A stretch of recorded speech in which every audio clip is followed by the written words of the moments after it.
Thanks to Green Revolution, rice wheat cropping system emerged as the most successful and productive system in South Asia. Today, the region is not only self-sufficient, but also exporting rice to a greater extent and to some extent wheat as well. Rice wheat production system got all the support in northwestern India and Pakistan, also in Nepal and Bangladesh, to increase both production and productivity, and policy support enabled provision of irrigation facilities, also fertilizer use and power and also machinery. In the process, we realized that the Green Revolution had its own problems associated with regard to overexploitation of natural resources. Water productivity started declining. Also, factor productivity was declining. And in the process, we saw that the soil health is also deteriorating. And overall, there is a greater incidence of pests and diseases. And therefore, farmers don't find the system more remunerative than what it used to be when we had Green Revolution.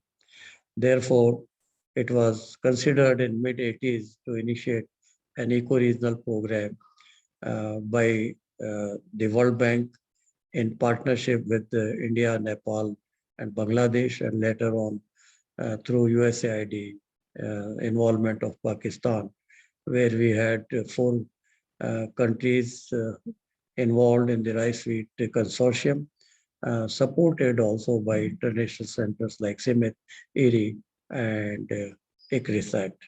Later on, IMI and IFPRI also joined. And this program for zero-till, or what you call as conservation agriculture, was considered to be one of the most successful programs in 5 years' time. And we had received King Bodawin Award, the most prestigious one, which was received by Dr. Timothy Reeves on behalf of CIMMYT and by me on behalf of National Agriculture Research System.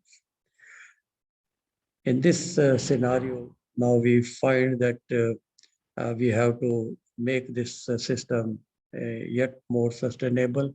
And for that, we require the technologies to be scaled, such as micro irrigation, conservation agriculture, also use of efficient nutrient use and its efficiency, whether through the fertigation or nano fertilizers.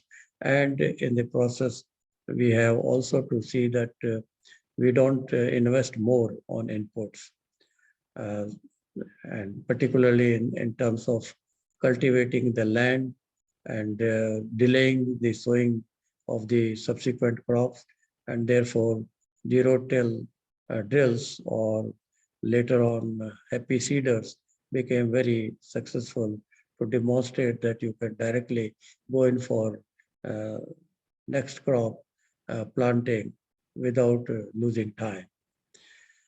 In this regard, now the time has come when we need to move in for those approaches by which farmers can still increase its production, but can reduce on his cost on inputs, particularly such as water, fertilizer, also power, and so on. For that, we require now policy support, and in terms of incentive to go in for conservation agriculture,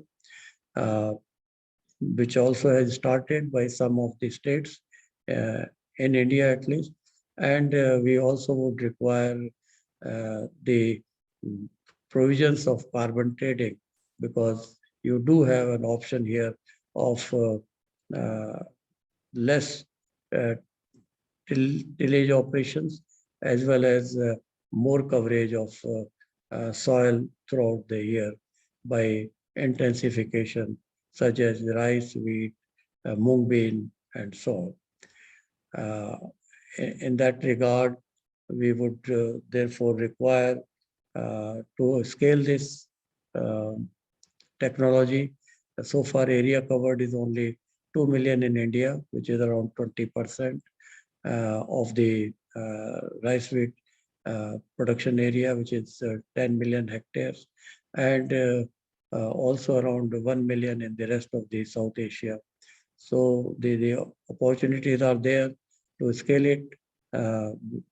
Out of 13.5 million hectare, we can at least have half the area in next 5 years' time, provided it is taken as a mission approach and there is support by the policymakers and there is better options for technology dissemination by having better and efficient extension services.